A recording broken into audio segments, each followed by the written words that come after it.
Sau cách mạng tháng 2, nước Nga xuất hiện cục diện hai chính quyền song song, đó là phái Menshevik đại diện cho giai cấp tư sản, thành lập chính phủ lâm thời Nga, và Xô Viết do phái Bolshevik lãnh đạo, đại diện cho giai cấp công nông vô sản. Tuy nhiên, chính phủ lâm thời lúc đó nắm giữ quyền lực chính yếu. Thời điểm này, Thế chiến Y vẫn chưa kết thúc, nhưng chính phủ lâm thời Nga hoàn toàn phớt lờ sự phản đối của dân chúng, tiếp tục tham gia Thế chiến Y.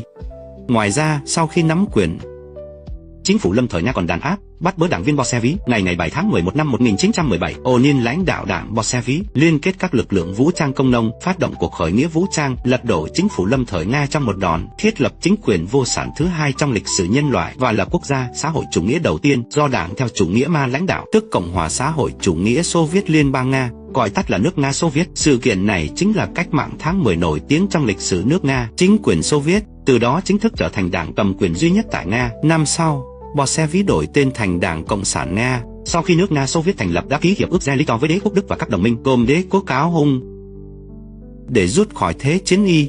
Sau khi Thế chiến Y kết thúc, Mỹ, Anh và các nước khác không hài lòng việc Nga đơn phương rút khỏi cuộc chiến chống đế quốc Đức, cũng như các vấn đề về sa hoàn và nợ nần của Nga, nên đã tiến hành can thiệp vũ trang vào cuộc cách mạng Nga. Đúng lúc này, các thế lực chính trị khác nhau trên lãnh thổ đế quốc Nga cũ đã liên kết lại, thành lập Bạch Vệ để chống lại chính quyền Xô Viết. Nội chiến Nga từ đó bùng nổ. Các dân tộc thiểu số trên lãnh thổ đế quốc Nga cũ cũng nhân cơ hội này tuyên ba độc lập cùng hoàng trong ngoài, khiến quốc gia non trẻ này gần như ngay từ khi mới ra đời đã phải đối mặt với nguy cơ diệt vong. Sau gần 4 năm nội chiến, vào năm 1921, Hồng quân Xô Viết dưới sự lãnh đạo của đảng Bolshevik đã đánh bại Bạch Vệ cùng các cường quốc đế quốc, buộc quân đội nước ngoài phải rút lui, đánh bại sự can thiệp vũ trang liên hợp và tiêu diệt các chính quyền dân tộc thiểu số, tuyên ba ly khai.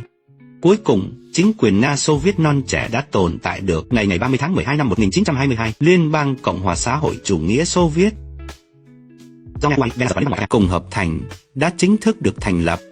Cùng thời kỳ này, Onin thúc đẩy chính sách kinh tế mới để xây dựng chủ nghĩa xã hội, giúp nền kinh tế quốc gia Xô Viết sau chiến tranh phục hồi thuận lợi. Năm 1924, Onin qua đời. Sau đó, Stalin sử dụng các thủ đoạn chính trị tàn khốc, phát động cuộc đại thanh trừng nhắm vào các đối thủ chính trị, cuối cùng giành được quyền lực tối cao tại Liên Xô và chấm dứt hoàn toàn chính sách kinh tế mới. Liên Xô bước vào thời kỳ Stalin. Vào cuối những năm 20, Stalin phát động một làn sóng cải cách kinh tế cấp tiến, hoàn toàn từ bỏ chính sách kinh tế mới, vốn khá gần với chủ nghĩa tư bản mà Onin từng kiên trì thực hiện. Dưới sự lãnh đạo của Stalin, Đảng Cộng sản Liên Xô đã cải tạo lớn phương thức sản xuất kinh tế, biến Liên Xô thành một cường quốc công nghiệp nặng và quân sự, trở thành cường quốc kinh tế đứng đầu châu Âu và thứ hai thế giới. Tuy nhiên, chính sách nông nghiệp thất bại mà ông thúc đẩy cũng đã dẫn đến nạn đói lớn ở Uruguay năm 1932. Stalin trở thành nhà độc tài, được cả thế giới phương Tây công nhận. Từ những năm 30 của thế kỷ 20, các nước phương Tây áp dụng chính sách xoa dịu đối với Hitler, khiến Liên Xô cho rằng phương Tây đang âm mưu đẩy họa phát xít sang phía Đông. Sau nhiều lần đề nghị liên minh với Anh, Pháp để thiết lập hệ thống phòng thủ chung châu Âu nhưng thất bại, vào năm 1939, Liên Xô chọn chiến lược đẩy họa sang phía Tây và liên minh với Đức, bí mật ký hiệp ước không xâm phạm Xô Đức.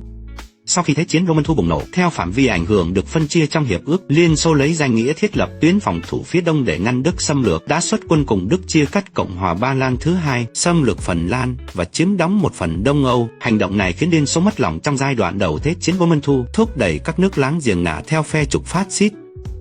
Tháng 6 năm 1941, Đức xé bỏ hiệp ước không xâm phạm Xô Đức, tấn công chớp nhoáng Liên Xô. Cuộc chiến tranh vệ quốc vĩ đại bắt đầu. Chiến trường Xô Đức trở thành mặt trận chính của cuộc chiến tranh chống phát xít trên lục địa châu Âu. Ngày 30 tháng 4 năm 1945, quân đội Liên Xô tấn công chiếm thủ đô Berlin của Đức. Ngày 8 tháng 5 năm 1945, Đức đầu hàng vô điều kiện trước Liên Xô. Liên Xô cuối cùng đã giành thắng lợi trong cuộc chiến tranh vệ quốc. Sự kết thúc của chiến tranh Xô Đức cũng đánh dấu sự kết thúc của Thế chiến Rome thua tại chiến trường châu Âu. Cuộc chiến này khiến Liên Xô phải trả giá bằng sự hy sinh to lớn, đánh bại và tiêu diệt hoàn toàn chính quyền phát xít Đức quốc xã hùng mạnh. Từ đó viết lại cục diện thế giới thời hậu chiến, Liên Xô vươn mình trở thành siêu cường. Sau đó, Liên Xô cùng Anh, Mỹ bắt đầu dẫn dắt trật tự toàn cầu mới. Tháng 8 năm 1945, Liên Xô tuyên chiến với Nhật Bản theo hiệp ước Data, phát động chiến dịch Cơn bão tháng 8, xuất quân vào Đông Bắc Trung Quốc và Bắc Triều Tiên, tiêu diệt toàn bộ đảo quân Quan Đông của Nhật Bản. Vào tháng 10 năm 1944, Liên Xô đã chính thức thông tính khu vực Tanuujianchai ở phía tây bắc ngoại mông của Trung Quốc. Năm 1945, Liên Xô cùng chính phủ Trung Hoa Dân Quốc của Tưởng Giới Thạch ký hiệp ước hữu nghị và liên minh Trung Xô. Hai bên thỏa thuận thừa nhận nền độc lập của ngoại mông. Sau năm 1945, Trung Quốc trở thành khu vực chính Trong cuộc đấu tranh địa chính trị toàn cầu giữa Liên Xô và Mỹ, thái độ của Stalin lúc bấy giờ cũng có ảnh hưởng không thể xem thường đối với cuộc nội chiến Trung Quốc trong thời gian đàm phán trùng khánh giữa Quốc và Cộng. Để tránh mâu thuẫn sâu sắc hơn với chính phủ Quốc dân đảng của Tưởng Giới Thạch vốn được Mỹ ủng hộ, Stalin cũng chủ trương thực hiện chính sách chính phủ liên hiệp tại Trung Quốc. Tuy nhiên, sau khi nội chiến Trung Quốc bùng nổ, trước khi rút quân khỏi Mãn Châu về nước, Liên Xô vẫn cung cấp nhiều điều kiện thuận lợi để Đảng Cộng sản Trung Quốc chiếm lĩnh các vùng chống tại Mãn Châu. Đồng thời, sau Thế chiến Roman Thu, dựa vào sức mạnh quốc gia và ảnh hưởng quốc tế to lớn, Liên Xô bắt đầu đẩy mạnh xuất khẩu ý thức hệ trên phạm vi toàn cầu. Một số quốc gia Đông Âu dưới ảnh hưởng của Liên Xô đã đi theo con đường xã hội chủ nghĩa. Việc Liên Xô nỗ lực mở rộng thế lực tại châu Âu cũng làm trầm trọng thêm mâu thuẫn với Anh và Mỹ. Tháng 3 năm 1946, Thủ tướng Anh Churchill đã đọc bài diễn văn bức màn sắt chống Liên Xô và chống Cộng sản tại Mỹ, chính thức mở màn cho cuộc chiến tranh lạnh giữa Mỹ và Liên Xô. Ngày 12 tháng 3 năm 1947, học thuyết Truman của Mỹ ra đời, đánh dấu sự khởi đầu chính thức của chiến tranh lạnh giữa phe tư bản chủ nghĩa do Mỹ đứng đầu và phe xã hội chủ nghĩa do Liên Xô đứng đầu, cùng với sự thành lập của các liên minh quân sự khu vực như NATO và khối Warsaw. Đến giữa những năm 50 của thế kỷ 20, cuộc đối đầu chiến tranh lạnh toàn diện giữa Mỹ và Liên Xô, cục diện hai cực đã chính thức hình thành. Các phe phái do Mỹ và Liên Xô đứng đầu đã triển khai cuộc đối đầu và cạnh tranh kéo dài hơn 40 năm, ảnh hưởng sâu sắc đến cục diện toàn thế giới. Dưới sự dẫn dắt và ảnh hưởng của Mỹ và Liên Xô, trong thời kỳ chiến tranh lạnh đã liên tiếp xảy ra khủng hoảng Berlin lần thứ hai, khủng hoảng tên lửa Cuba, chiến tranh Triều Tiên, chiến tranh Việt Nam, chiến tranh Afghanistan và các cuộc xung đột cục bộ khác. Tuy nhiên, hai bên đều cố gắng tránh bùng nổ chiến tranh quy mô lớn mới, chủ yếu thông qua các cuộc chiến tranh ủy nhiệm cục bộ, chạy đua vũ trang, công nghệ và không gian, cạnh tranh ngoại giao để kiềm chế lẫn nhau mà không trực tiếp dùng vũ lực. Tháng 8 năm 1949, Liên Xô thử nghiệm thành công quả bom nguyên tử có đương lượng 22.000 tấn TNT, trở thành quốc gia thứ hai sở hữu vũ khí hạt nhân sau Mỹ. Năm 1950, Liên Xô và Cộng hòa Nhân dân Trung Hoa ký hiệp ước hữu nghị, liên minh và tương trợ Trung Xô. Năm 1953, Stalin qua đời. Các nhà lãnh đạo cấp cao của Đảng Cộng sản Liên Xô sau vài năm đấu tranh chính trị, Juche cuối cùng đã lên đến đỉnh cao quyền lực vào năm 1956. Sau đại hội lần thứ 20 của Đảng Cộng sản Liên Xô, trong thời gian Juche làm lãnh đạo tối cao Liên Xô, ông đã chủ trì thực hiện một loạt cải cách về chính trị. Juche phê phán sự sùng bái cá nhân, sau đó thực hiện chính sách phi Stalin hóa, minh oan cho các nạn nhân trong cuộc đại thanh trừng, tăng cường xây dựng dân chủ xã hội chủ nghĩa và pháp trị. Tại đại hội lần thứ 22, ông đề xuất các quan điểm mới như nhà nước toàn dân, đảng toàn dân.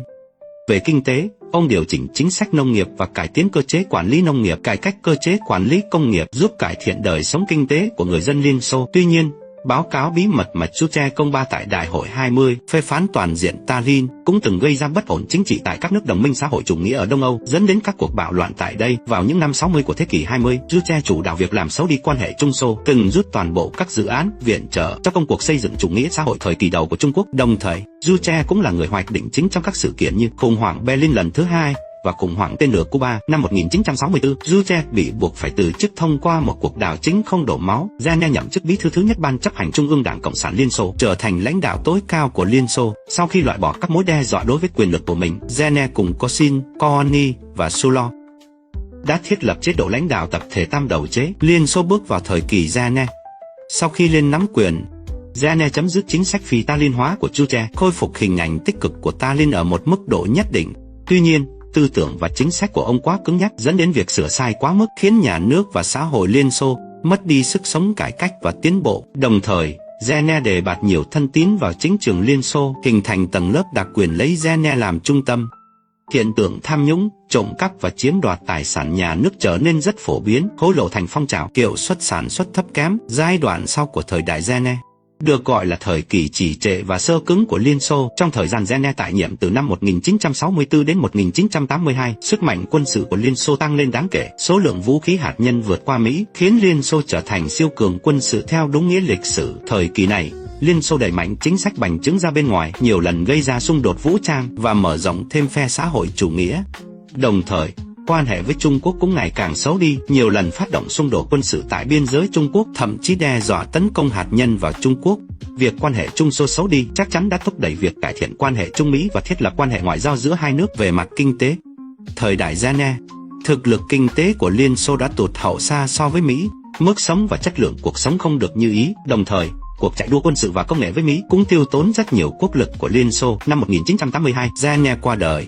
Những người kế nhiệm ông là Anzoho và Chernenko đều qua đời khi chưa tại nhiệm được 2 năm. Năm 1985, Gorbachev lên nắm quyền. Liên Xô bước vào thời kỳ Gorbachev. Trong thời gian cầm quyền, Để cứu vãn tình thế suy thoái của Liên Xô, Gorbachev đã tiến hành những cuộc cải cách rất quyết liệt. Để giảm bớt khó khăn kinh tế, Gorbachev trước tiên tiến hành cải cách kinh tế. Nhưng khi cải cách kinh tế gặp khó khăn, tiến triển chậm chạp và không đạt kết quả như mong đợi, ông lại chuyển hướng sang cải cách chính trị. Cải cách chính trị và tư duy mới của Gorbachev đã từ bỏ tận gốc các giá trị và thể chế chính trị xã hội chủ nghĩa, loại bỏ hoàn toàn di sản thể chế chính trị do chủ nghĩa Stalin để lại, thực hiện đa nguyên chính trị và đa đảng, làm suy yếu và từ bỏ vai trò đảng cầm quyền hợp pháp, hủy bỏ vị thế chỉ đạo của chủ nghĩa Ma, gây ra sự hỗn loạn về tư tưởng và chính trị trong đảng và nhà nước Liên Xô, khiến nền kinh tế quốc gia tiếp tục suy thoái. Việc các nước phương Tây tuyên truyền chủ nghĩa tư bản, tấn công chủ nghĩa cộng sản đã khiến phe đối lập trỗi dậy. Bất ổn xã hội ngày càng gia tăng, tạo cơ hội cho sự tan rã của Liên Xô. Trong thời gian Gorbachev cầm quyền, quốc gia đa dân tộc Liên Xô dần dần tan rã, thành quả xã hội chủ nghĩa mất sạch. Trong bối cảnh đó, các thế lực chính trị đại diện bởi Yeltsin với sự hỗ trợ của các nước phương Tây do Mỹ đứng đầu đã lợi dụng cục diện hỗn loạn sau cải cách để dẫn dắt Liên Xô theo hướng có lợi cho họ. Cùng với sự biến động ở Đông Âu, các chính phủ Cộng hòa thuộc Liên Xô cũng lần lượt tìm cách tách khỏi Liên Xô để độc lập. Ngày 24 tháng 8 năm 1991, Uruguay, nước Cộng hòa lớn thứ hai của Liên Xô, tuyên bố độc lập. Liên Xô bắt đầu đi đến tan rã. Ngày 25 tháng 12 năm 1991, Tổng thống Liên Xô Gorbachev tuyên bố từ chức, chuyển giao quyền lực quốc gia cho Tổng thống Nga Yeltsin. Tối ngày 25 tháng 12, quốc kỳ Liên Xô từ từ hạ xuống khỏi Điện Kremlin. Ngày 26 tháng 12, Xô Viết tối cao Liên Xô giải tán, đánh dấu việc Liên Xô không còn tồn tại. Liên Xô chính thức tan rã. Sau khi tan rã, Liên Xô chia tách thành 15 quốc gia. Nga trở thành quốc gia kế thừa duy nhất của Liên Xô, tiếp nhận toàn bộ tài sản, tiền gửi, cơ quan ngoại giao, đại sứ quán ở nước ngoài của Liên Xô cũ. Sự tan rã của Liên Xô cũng đánh dấu sự sụp đổ của quốc gia xã hội chủ nghĩa lớn nhất thế giới. Ngày 16 tháng 4 năm 1992, Đại hội đại biểu nhân dân Nga lần thứ 6 quyết định đổi tên nước thành Nga, khôi phục lại tên gọi trong lịch sử. Ngày 12 tháng 12 năm 1993, thông qua trưng cầu dân Ý đã thông qua bản hiến pháp đầu tiên sau khi Nga độc lập, quy định tên nước là Liên bang Nga. Đến đây, người Đông La lớn lên trên đồng bằng Đông Âu, sau hơn 1000 năm phát triển đầy khúc khuỷu, mở ra một chương mới trong lịch sử.